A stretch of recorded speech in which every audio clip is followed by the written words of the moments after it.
தோத்துட்டேன்னு உன் காதுல வந்து கத்துனாலும் தோத்துட்ட, அதை நம்புனா நம்பு, நம்பாட்டி போடா. ஒப்பாரி நாள் 39 டிஎம்கே, அதாவது ஜென்சி மீட்டிங் ஒவ்வொரு மாவட்டத்தில் நடத்திட்டு இருக்கிறாங்க. அந்த ஜென்சி எழுச்சியை காட்டிகிட்டு இருக்கிறாங்க. இப்போ என்னன்னா, எலெக்ஷனுக்கு முன்னாடி அந்த ஜென்சிலாம் வந்து விஜய்க்கு சப்போர்ட் பண்ணிட்டு இருந்தாங்க, ஆதரவாக இருந்தாங்க. எலெக்ஷனுக்கு அப்புறம் வந்து அதெல்லாம் மாறிடுச்சு, இல்லை நாங்கள் மாற்ற வேணும்னு சொல்லிட்டு ஓட்டு போட்டோம். பட் விஜய் ஆட்சியில் அது சரி கிடையாது, எங்கே பார்த்தாலும் பவர் கட்டு, எங்கே பார்த்தாலும் பாலியல் குற்றங்கள், எங்கே பார்த்தாலும் சட்ட ஒழுங்கு சந்தி சிரிச்சிட்டு இருக்கு அப்படின்னு சொல்லிட்டு இங்கே நிறைய பேர் மாறினதாக ஒரு கதையை கட்டிகிட்டு இருக்கிறாங்க. அது உண்மையில நடந்துச்சா, இல்லைனா நடக்க போகுதா, இல்லைனா அந்த ஜென்சி மீட்டிங் சொல்லிட்டு ஒரு சில காமெடிக்கு பண்ணிட்டு இருக்காங்களா, அதை பற்றி இந்த வீடியோவில் பார்க்க போகிறோம். அதுக்கு முன்னாடி நம்ம சேனலுக்கு புதுசாக இருந்தால் கண்டிப்பாக சப்ஸ்கிரைப் பண்ணிடுங்க. வீடியோக்குள்ள போகலாம். குடும்ப கட்சி, வாரிசு கட்சி, ஆமா இந்தோ அடுத்து என் கலைஞரோட என் தாத்தா நின்னாரு, தலைவரோட என் அப்பா நின்னாரு, இன்னைக்கு உதயண்ணாவோட நின்று போராட என் குடும்பத்துல இருந்து நான் வந்திருக்கேன், என் தங்கச்சி வந்திருக்கான், என் தம்பி வந்திருக்கான். இது மாதிரி எல்லாரும் வருவோம். நன்றி. கொத்தூஸ் அவங்க சொல்கிறது உங்களுக்கு கொஞ்சமாக புரியுதா? அவங்க என்ன சொல்கிறாங்கன்னா, அவங்க தாத்தா வந்து கலைஞர் கூட இருந்தாங்களாம், அவங்க அப்பா வந்து ஸ்டாலின் அவர்கள் கூட இருந்தாங்களாம். இன்னைக்கு இவங்க உதயண்ணா பின்னாடி இருக்காங்க, நாளைக்கு இவங்களோட வருங்காலம் வந்து இன்பநிதி அவர்கள் பின்னாடி இருக்கும். கடைசி வரைக்கும் நாங்கள் கொத்தடிமை தான் அப்படின்னு சொல்லிட்டு இவ்வளோ ஓப்பனாக ஒத்துக்கிறது வந்து எந்த கட்சியிலையும் நடக்காது. ஆனால் இந்த கட்சியில் மட்டும் தான் நடந்துட்டு இருக்கு. இதில் என்ன ஒரு பெருமையாக இவங்க சொல்கிறாங்கன்னு எனக்கு புரியலை. ஏன்னா இதில் என்ன பெருமை இருக்குது? நான் காலகாலமாக கொத்தடிமை சேவை தான் செஞ்சுட்டு இருக்கேன், காலகாலமாக நான் 200 ஊபிஸ் தான் சொல்கிறதில்ல. இதில் என்ன பெருமை எனக்கு? இதுலேருந்து உங்களுக்கு ஒன்று புரியுதா? கீழ் மட்டத்தில், அதாவது கீழே நிறைய தொண்டர்கள்லாம் இருப்பீங்க பார்த்தீங்களா, மேலே இவங்கெல்லாம் காலங்காலமாக பொறுப்பாளராக இருக்கிறவங்க, இவங்க தான் கடைசி வரைக்கும் உங்களுக்கு கீழே வச்சு வேலை பார்க்க போகிறாங்க. கடைசி வரைக்கும் நீங்கள் கீழே இருந்து நீங்கள் ஒரு எம்எல்ஏ சீட்டு வாங்கிட மாட்டீங்க, ஒரு பொறுப்பு ஒன்று வாங்கிட மாட்டீங்க. ஆனால் கடைசி வரைக்கும் நீங்கள் என்ன, நீங்கள் அப்படி கீழே இருந்துட்டு ஒவ்வொருத்தன் பேசுகிற வச்சு கீழே கமெண்ட்ஸில் திட்டுறதுக்கும் இதுக்கு தான் உங்களை யூஸ் பண்ணிப்பாங்களே தவிர உங்களை ஒரு துளியாக கூட அவங்க மதிக்க மாட்டாங்க எந்த காலத்துலையும். இதான் டிஎம்கேவோட இது. கொத்தடிமைன்னு பேர் எதுக்கு வச்சுருக்காங்க தெரியுமா? அந்த கொத்தடிமைன்னு சொல்கிறது அது வேணாம். இங்கே நிறைய பேர் அதை ஒழிக்கிறதுக்கு தான் நீங்களே கட்சி ஆரம்பிச்சிங்க. அதை அவ்வளோ பெருமையாக சொல்லிப்பீங்க. ஆனால் பட் நீங்கள் வந்து அவ்வளோ கொத்தடிமைன்னு அவ்வளோ ப்ரௌடாக நீங்கள் சொல்லுவீங்க, 200 ஊபிஸை ப்ரௌடாக சொல்லுவீங்க. நீங்கள் சொல்லும்போது அப்போ நம்ம சொல்லாமல் இருந்தால் தப்பு தானே? அதான் சொல்கிறேன். தீய சக்தியா, அவங்கெல்லாம் தூய சக்தியா? எதுப்பா தீய சக்தி? என்ன நடந்தாலும் நாங்கள் எல்லாம் டெல்லிக்கு அவுட் ஆஃப் கண்ட்ரோலில் இருப்போம் என்று சொன்ன நாங்கள் தீய சக்தியா? எது நடந்தாலும் எனக்கு கவலை இல்லப்பா, நாங்கெல்லாம் எதுக்குமே அவுட் ஆஃப் கண்ட்ரோல் தான்ப்பா அப்படின்னு சொன்ன அவங்க தூய சக்தியா? கரெக்டு தான்க்கா. எது நடந்தாலும் டிவிகே கவர்மெண்ட் அவுட் ஆஃப் கண்ட்ரோலில் தான் இருக்கிறாங்க. கடந்த ஒரு மாதமாக இருக்கிறாங்க. உங்கள் கதைக்கே வரும். எனக்கு தெரிஞ்சு 5 வருஷமாக நீங்கள் தமிழ்நாடு இல்லை உலகத்துக்கே ஒரு அவுட் ஆஃப் கண்ட்ரோலில் தான் வேலை பார்த்துருக்கீங்க. அதுவும் கடைசி ஒரு வருஷமாக நீங்கள் வந்து வேர்ல்டுலே இல்லை, நீங்கள் ஒரு தனி உலகத்தில் கேம்பெயின் பண்ணி தோத்துட்டு உட்காந்துருக்கிறீங்க. அப்போ யார் நீங்கள் அவுட் ஆஃப் கண்ட்ரோலில் இருக்கிறீங்க? நீங்கள் தான் இருந்திருக்கீங்க, சரிங்களா? இவங்களாவது 1 மாதம் தான் ஆட்சி பண்ணிட்டு இருக்கிறாங்க. சரி, ஓகே, விட்டுருவோம், கதையை விட்டுருவோம். 1 மாதத்துக்கு இந்த கத்துறீங்க. நீங்கள் வந்து டெல்லிக்கு அவுட் ஆஃப் கண்ட்ரோல்னு சொல்கிறீங்க. ஆமாம், நீங்கள் அவுட் ஆஃப் கண்ட்ரோலில் தான் இருக்கிறீங்க. டெல்லியை நீங்கள் வந்து ஒன்றே நீங்கள் ஒத்துக்கணும். டெல்லியை வந்து எப்போவும் பகைச்சிட்டு இருக்க முடியாது. இங்கே நிறைய ஃபண்டு வந்து கொடுக்குறது டெல்லியில் இருந்தால், இங்கேயும் அன்னோனியமாக போகணும், அங்கேயும் வந்து அதுக்கு தகுந்த மாதிரி தான் போகணும். பட் உங்களே மாதிரி டெல்லியை வச்சு நீங்கள் கடைசி வரைக்கும் ஒரு பண்ணீங்க பார்த்தீங்களா, ஒரு கூத்து ஒன்று பண்ணீங்க பார்த்தீங்களா, அந்த கூத்துலேயே நீங்கள் தோற்று போயிட்டீங்க. தமிழ்நாடு வேஸ் டெல்லி, இதுதான் தமிழ்நாடு வேஸுக்கு டெல்லின்னு நீங்கள் ஒரு தனி உலகத்தில் இருந்தனால நீங்கள் தோத்துட்ருக்கீங்க. இன்னும் நீங்கள் அதே ஃபார்முலாவை கொண்டு வந்த கதையாக இருந்துக்கிட்டு out of control, out of the reach இப்படிலாம் அடித்து விட்டுட்டு இருந்தீங்கன்னா 200 வெல்வம், என்ன எப்படி 200 பெறுவோம் 200 வெல்வம் இதானே சொல்லிட்டு இருந்தீங்க.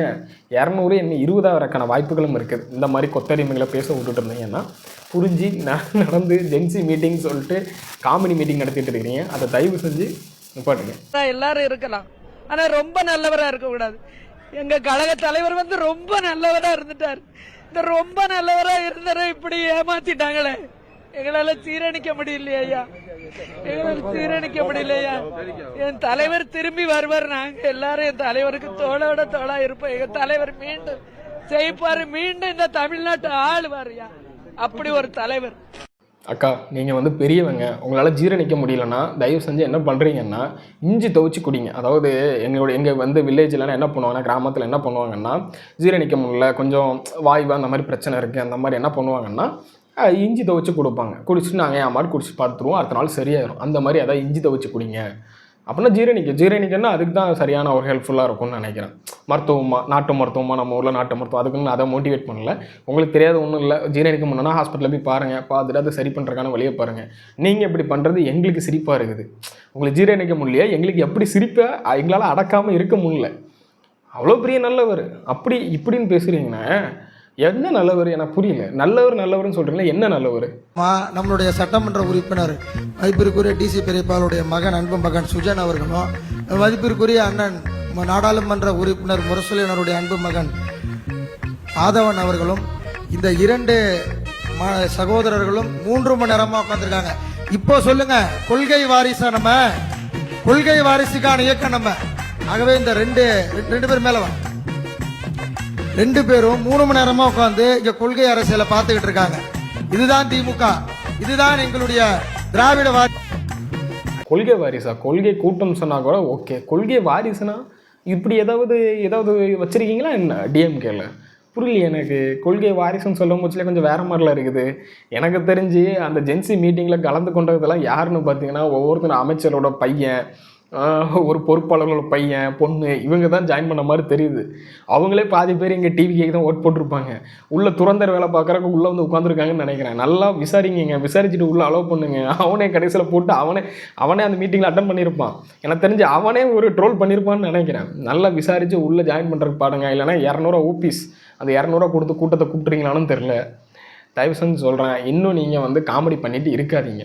இங்கே ஒரு நல்ல அரசியலை எடுத்து வைங்க. இத்தனை நாள் நீங்கள் ஜென்சி எங்கே போயிருந்தீங்கன்னு கேட்குறேன். ஜென்சியை நீங்கள் மதிக்கவே இல்லையே. மொத்த பேரையும் தானே தமிழ்நாட்டில் இருக்க அத்தனை பேரும் தற்கொலை மாதிரி தான் நீங்கள் பேசுனீங்க. இளைஞர்கள் அத்தனை பேரும் தற்கொலை மாதிரி தான் நீங்கள் பேசுனீங்க. அப்போ அப்போல்லாம் நீங்கள் எங்கே போனீங்க? ஜென்சியை நீங்கள் மதிக்கவே இல்லையே. கடைசி வரைக்கும் நீங்கள் ஏதோ வளர்ந்த 5ஆப்பு படிக்கிறவன் ஓட்டு போடுவோம், அவங்களுக்குலாம் ஓட்டு இல்லைன்னு சொல்லிட்டு கலாச்சிட்டு கடைசியில் இப்போ நீங்கள் துண்டப்பட்டு கதையாயிட்டு. அதாவது நான் ஒன்று பார்த்தேன், நானே நிறைய பேர் பேசுனதெல்லாம் பார்த்தேன். அதாவது வந்து May 4 ரிசல்ட் அப்போ வந்து அத்தனை பேரும் அப்பா அம்மாலாம் வந்து பிள்ளைகள பையன் வந்து பாதுகாத்து வச்சுக்கிங்க, அவங்க நியூஸ் சேனலில் வந்து பேசுனாங்க. அவ்வளோ பேரும் அவங்கள வந்து இப்படியே பாதுகாக்கிறது நல்லது. ஏன்னா என்னனாலும் நடக்கலாம். May 4 அவங்கள மனசை தேர்த்துக்கிறதுக்கு என்னனாலும் பண்ணுங்கள். பேரண்ட்ஸ் அவங்க முக்கியமாக அவங்கள வந்து ரொம்ப கவனிச்சிக்கிங்க. ஏன்னா May 4 என்னனாலும் ரிசல்ட் வரும்போது என்னெல்லாம் நடக்கலாம்னு சொன்னாங்க. கடைசியில் என்ன ஆகி போச்சுன்னா, இருக்கிற பேரண்ட்ஸை பாதுகாக்கிறதே நம்ம பையனுங்க பொண்ணுங்க வேலையாகி போச்சு. சின்ன பசங்க பொண்ணுங்கள்லாம் அவங்கள வச்சு செஞ்சிட்டு இருந்தாங்க.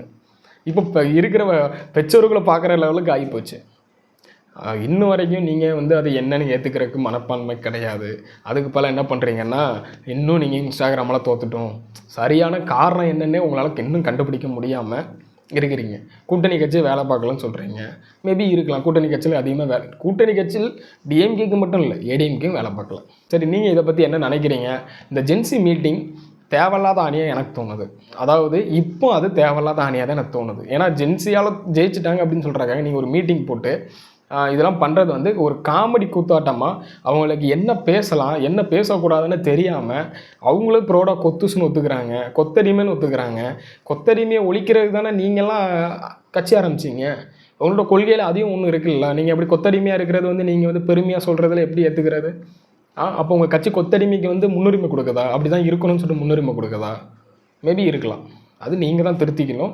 இன்னும் இவங்களை இன்னும் பேச விட்டு வேடிக்கை பார்த்துட்டு இருந்தீங்கன்னா இன்னும் டோர்மெட்டரே ஆவாங்க. மற்றபடி வேறு ஒன்றும் கிடையாது. நாங்கள் இந்த மாதிரி வீடியோ போட்டு நாங்கள் சிரிச்சுப்போம், அவ்வளோதான்.